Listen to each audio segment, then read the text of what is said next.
Welcome to the spiritual field, the land of confusion. So many people have so many different opinions, and so many of them contradict. It's almost impossible to figure out what the hell is right and wrong in this field of different opinions. And this confusion is compounded when some of these perspectives are being offered by channelers. For that reason, I am going to clear up for you some of that confusion you have today by explaining to you channeling and channelers.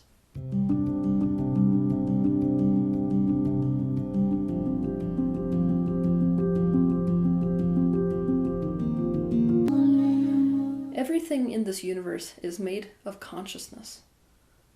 Everything in existence. What that means is interesting.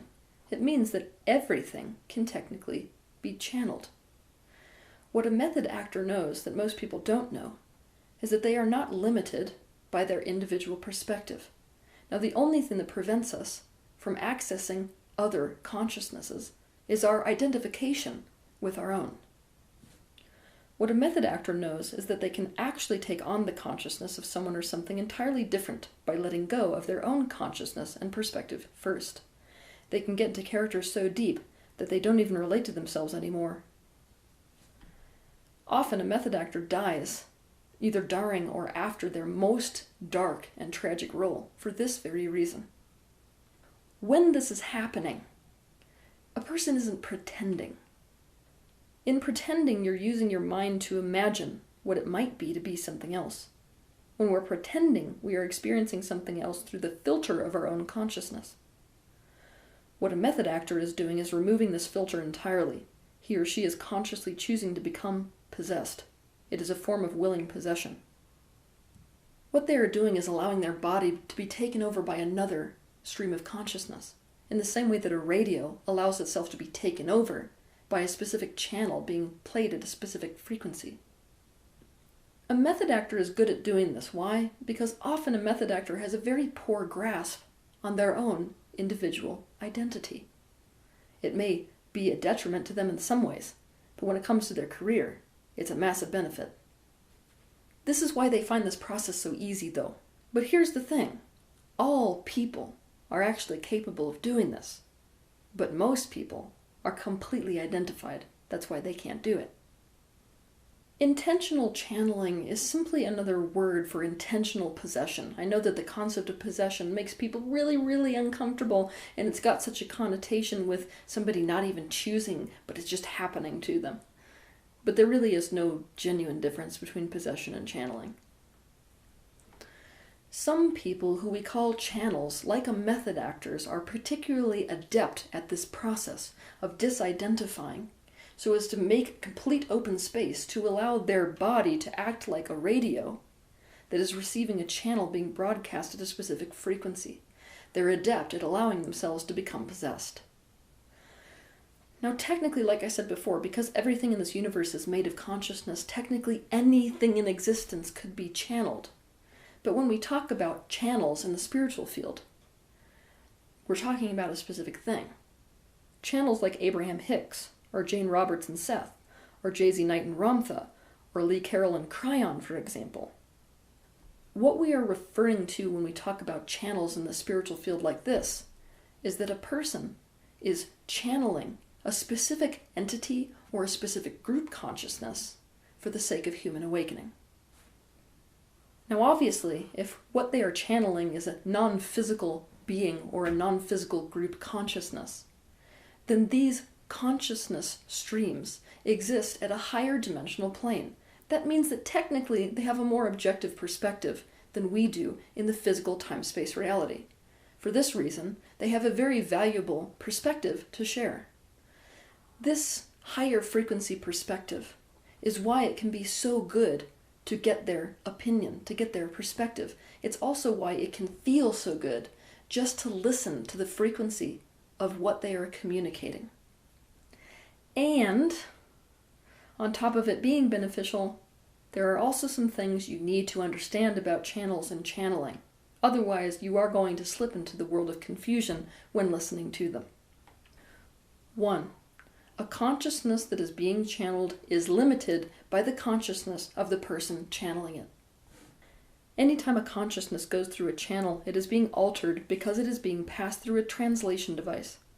The best channelers in the world are simply those that can alter it the least. We call these clear channels. Think about it.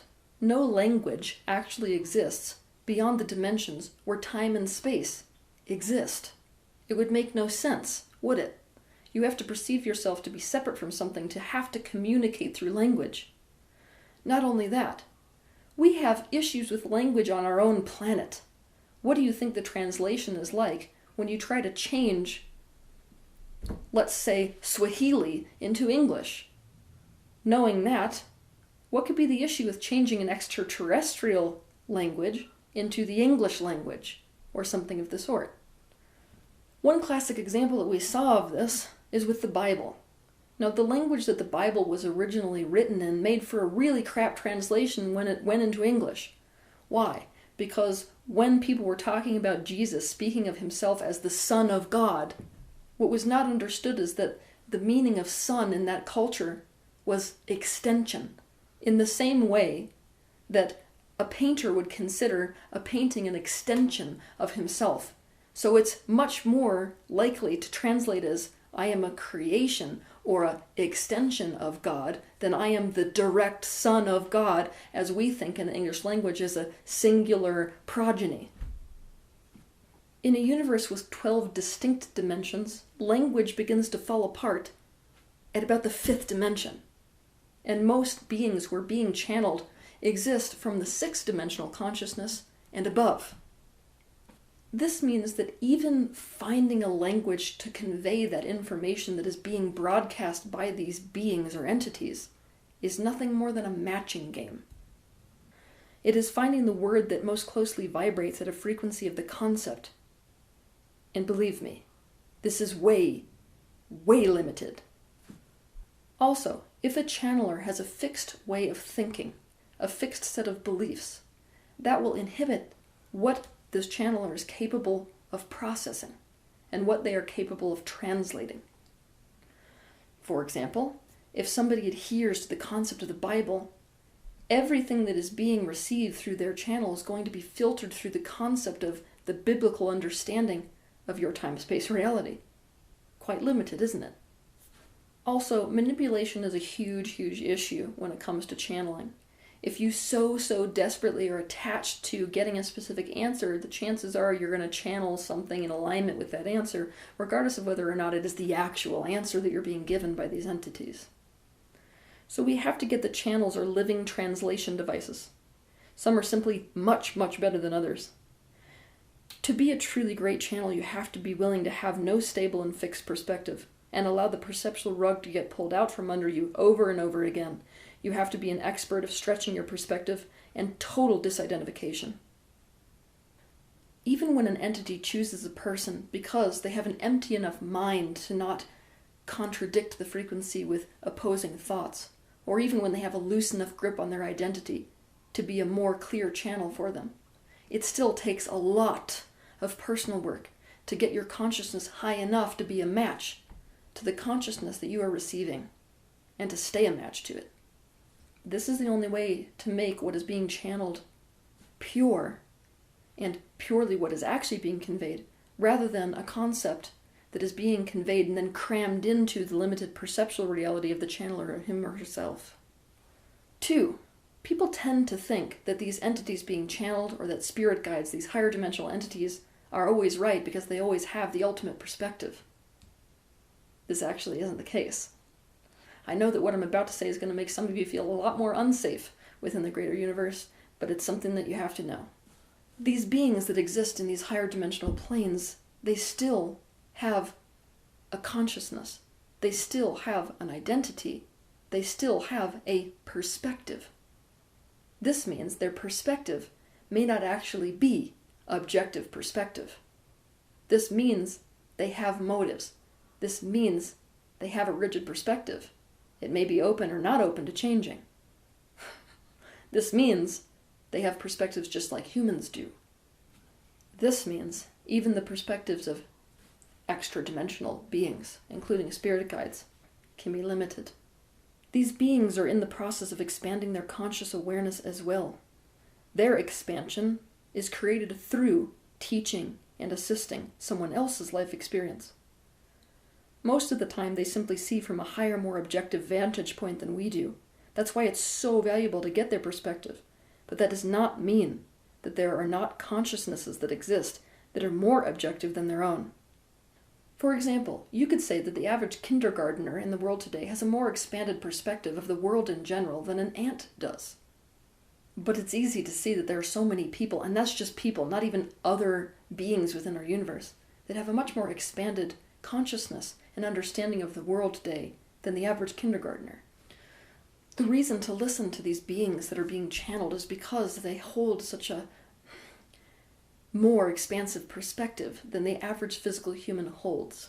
However, never fall into the trap of thinking that there is not some consciousness which makes theirs seem limited.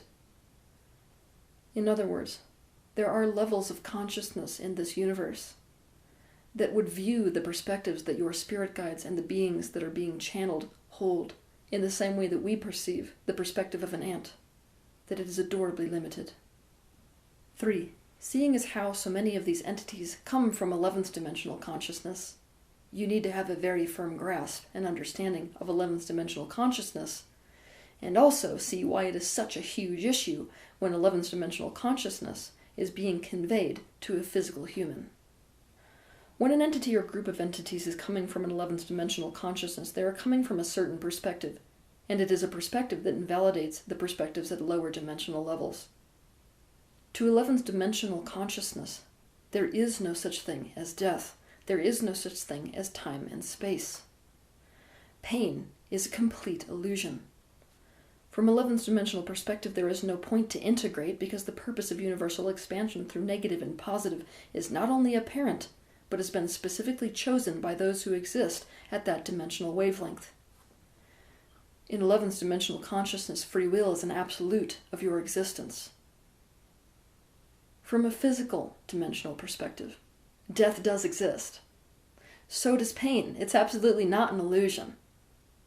Time and space exist. It is necessary to integrate because from 3D perspective, we are constantly influenced by the fragmentation, which is a reality where separation does exist. In 3D reality, it's absolutely essential to integrate because we have no access to free will. Most of us are operating, in fact, from a space of complete determinism. Now, 11th dimensional reality sees no reason for integration because it believes it's already integrated. And that's the problem. From 11th dimensional consciousness, it is integrated. From 3D dimensional consciousness, it isn't integrated. So, 11th dimensional consciousness isn't actually integrated in the rest of the universe. It thinks it is. It thinks it is just like a narcissist thinks that everyone is an extension of himself. Because it does not experience death, it does not consider death a reality. Because no separation exists in the 11th dimensional field, or should I say the perception of it doesn't exist, even though it exists in the universe, there is no pain. It's an illusion because there is no separation, and all pain is caused by some form of separation. Because it does not experience its fragmentation, it's not the one that's in that perception of separation. It doesn't think fragmentation exists. Because it sees 3D reality as something it created for a learning hologram experience, it doesn't see the reality the same way that we do of 3D. In the same way that we don't see a video game that we create as a reality. It will not recognize the difference between itself and lower dimensional perspective so as to actually find the uniting factor that creates the integration between dimensions. Now, if you cannot expand wide enough to integrate 11th dimensional perspective with 3rd dimensional perspective, you are in fact enhancing the separation inherent in this universe at large. You are unintentionally and unknowingly on the side of separation and therefore suffering, and you will therefore be selectively identified with your non-physical perspective to the detriment of your physical perspective. The teachers that teach from this perspective are some of the most dangerous people walking the planet today, but they don't think they are. The best way to imagine this is to think of yourself sitting on the couch and playing a virtual reality video game in which you have chosen an avatar for the game. If you come from an 11th dimensional perspective, you do not forget that you created the avatar, and you have not forgotten that you are technically sitting on a couch. You know you are not the avatar. You don't have a huge issue with this game because you know it's a game. But believe me, if you are quite literally stuck in the perspective of the avatar, having no memory of the aspect of you sitting on the couch, you better believe that it's an issue to you if your game is Grand Theft Auto and you get in a car accident. The failure of the consciousness belonging to beings who exist in the 11th dimensional frequency to genuinely own the reality of 3D perspective is what makes it so difficult for channels to be accurate guides through the process of life. They so often lead people into resistance to their own 3D selves. Also, even if an avatar within a video game wakes up to the fact that, wait a minute, this isn't all of who I am, I'm also the being sitting on the couch, that doesn't mean that they don't also experience death within that game. Even though reality is different in these different dimensions, it doesn't mean each reality is not equally real. This means whether 11th dimensional perspective would like to admit it or not, death is a reality. So is no death. Suffering is a reality. So is the idea that suffering is an illusion. To understand more about all of this, watch my video titled The Sad Truth About Most Gurus, and realize that most spirit guides are in essence gurus that are identified with the 11th dimensional perspective because that is where they exist. And they do not have physical bodies. Now, an entity that is typically being channeled from the 11th dimensional perspective will say, of course we have a body, because we are you. We are experiencing the physical and non-physical. But be honest, you in the physical, do you feel the separation? Then 11th dimensional failing is to not recognize that separation is a reality for those in the 3D experience. They have to be able to develop and consciousness, the capacity to hold space for the illusion of suffering and the fact that suffering has no illusion at all. They have to be able to hold space for completely contradictory truths and not just negate 3D reality with their 11th dimensional perspective. Also, I want you to watch my video titled, Why Are Spiritual Teachers So Contradictory? 4. Entities that are being channeled from these higher dimensional frequencies do not have the same attachment to honesty that humans do. Honesty is actually a human value. What these beings will do will tell you whatever you need to hear at a given time for the sake of your own personal expansion. This is especially true if personal expansion of a physical human is their ultimate goal or purpose for even being channeled in the first place. They will tell you whatever you need to hear, regardless of whether it is true or not. This is why so often, what entities will do when they are first being channeled is that they will have a certain message to broadcast to the human race. Now, based on how the human consciousness receives that information, they will alter their message so as to get whatever they want to get in terms of a shift.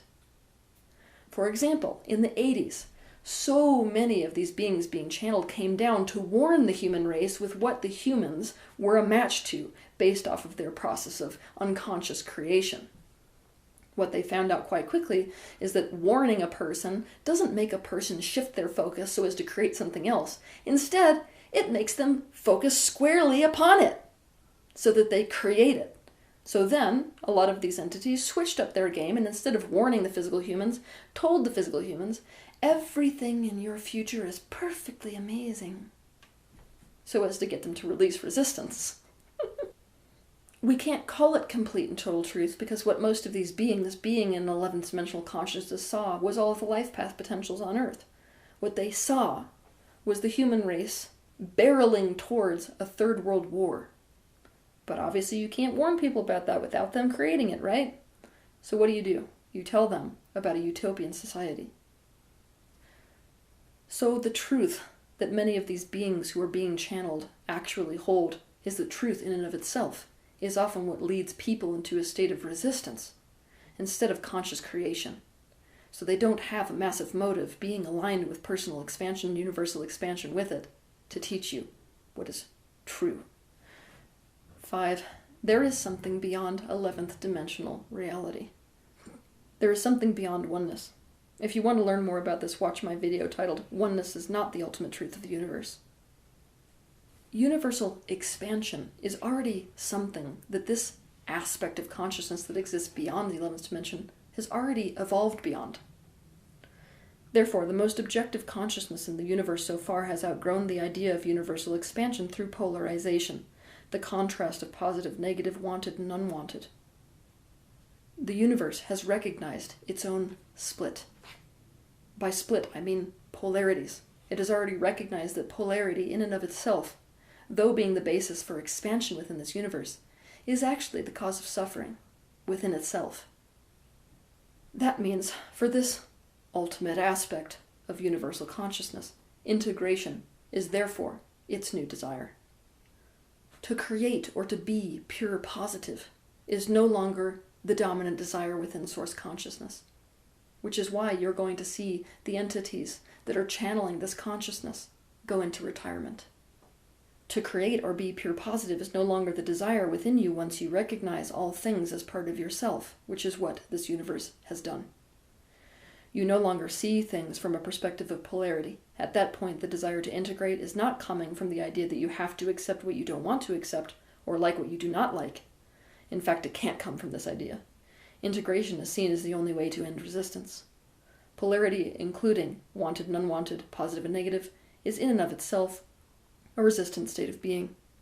It is resistance to who and what the universe really is.